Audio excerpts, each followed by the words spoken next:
તો અમદાવાદમાં bank of બરોડામાં 8,70,00,000ની ઉચાપત કરવામાં આવી છે। આરબીઆઈની કરન્સી ચેસ્ટમાંથી 8.70 કરોડની ઉચાપત થઈ છે। કાલુપુર ગાંધી રોડ સ્થિત મુખ્ય શાખામાં આ ગેરરીતિ આચરવામાં આવી, જેમાં જોઈન્ટ કસ્ટોડિયન હર્ષિત કડિયાળ સામે ફરિયાદ દાખલ થઈ છે। ઓડિટ દરમિયાન ચલણી નોટો ઓછી નીકળતા આ ખુલાસો થયો હતો।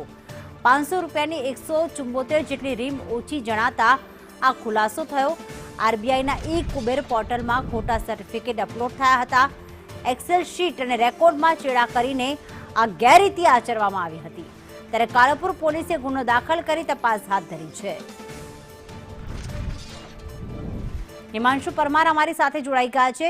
હિમાંશુ, આખી ઓડિટ કરવામાં આવી ત્યારે આ વિગતો સામે આવી છે કે કરન્સી ઓછી નીકળી છે। આમાં કોણ કોણ સંડોવાયેલું છે? પ્રીતિ, ચોક્કસથી જે પ્રમાણે જે ઘટના સામે આવી છે, ઘટના મુજબ જે બેંક ઓફ બરોડાની જે શાખા છે ત્યાં જે છે તે એક જે ઓપરેટર જે કહી શકાય કે જે માણસ છે તેમના દ્વારા 8.70 કરોડની ઉચાપત કરવામાં આવી છે। કાલુપુર ગાંધી રોડ સ્થિત મુખ્ય શાખામાંથી જે કરોડોની ગેરરીતિ બહાર આવવાની જે ઘટના છે તે સામે આવી છે, જેમાં જોઈન્ટ કસ્ટોડિયન જે હર્ષિત કડિયાર નામનો જે આરોપી છે તેની વિરુદ્ધમાં જે કાલુપુર પોલીસ સ્ટેશનમાં ફરિયાદ દાખલ થઈ છે। ઓડિટ દરમિયાન 500 રૂપિયાની જે 174 રીમ ઓછી જણાઈ આવી હતી, જે પ્રમાણે આરબીઆઈના કુબેર પોર્ટલ પર આ જે આરોપી છે તેના દ્વારા જે ખોટા સર્ટિફિકેટ અપલોડ કર્યાનો પણ જે આક્ષેપ છે તે ફરિયાદમાં કરવામાં આવ્યો છે। એક્સેલ શીટ અને રેકોર્ડમાં ચેડા કરવાની ગેરરીતિ છે તે પણ સામે આવી છે।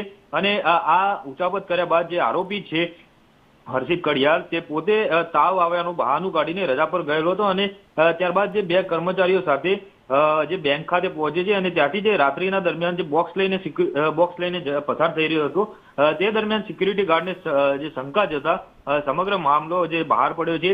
આરોપી સામે 8.70 કરોડની ચોરી, વિશ્વાસઘાત અને ઉચાપતનો ગુનો દાખલ કરવામાં આવ્યો છે।